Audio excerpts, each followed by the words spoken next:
by there, just a short film to tell you about our strategic clinical engagement workshop, which we're running on Thursday the 11th of May in London at the King's Fund.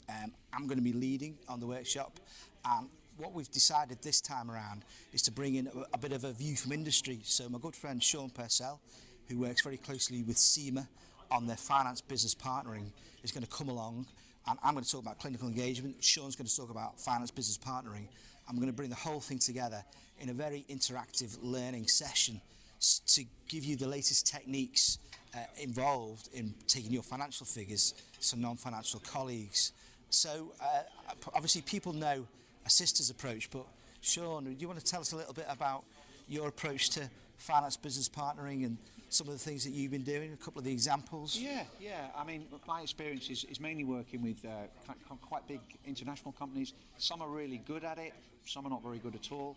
I think one thing I was just talking to James about was how a finance director of a really quite famous international engineering firm would insist that all of his new finance, both senior and not so senior people, would get a pair of steel toe cap boots before they got a laptop, because he wanted them to make sure they could go out into the business, understand the business, what was going on, before they got involved in the figures. So, things like that are what we can learn from.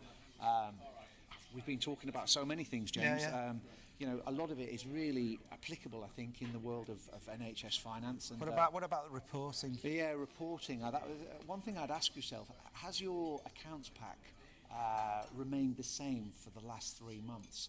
Because I've not been to any centres of excellence on engagement and partnering who do that. What they normally do is they regularly refine the contents because they're listening to all the people who they're reporting to. If you've not, you might think you're okay, but you're probably not listening.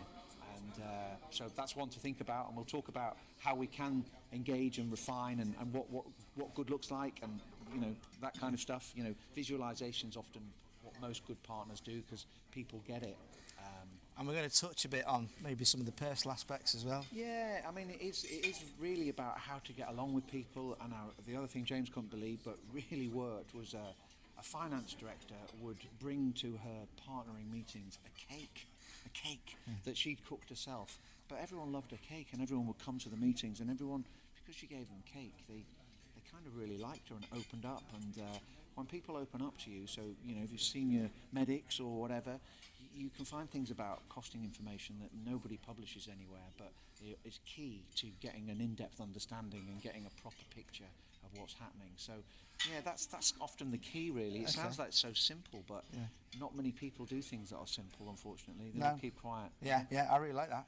So there you go, just to recap, Thursday the 11th of May, 10 o'clock in the morning till 4 o'clock in the evening. We'll let you go home and get your train.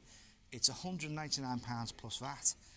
We've only got 30 places due to the room size at the King's Fund, and it'd be really great to see you there. Hopefully we can all learn from each other. If you've got any queries, do come back to us by email or the phone. And also, if you've got any questions, do let us know your questions in advance, and then perhaps we can tailor stuff. Yeah, definitely, yeah. So there it is. Please do come along, and I hope to speak to you soon. Thanks for listening. Yeah. Bye.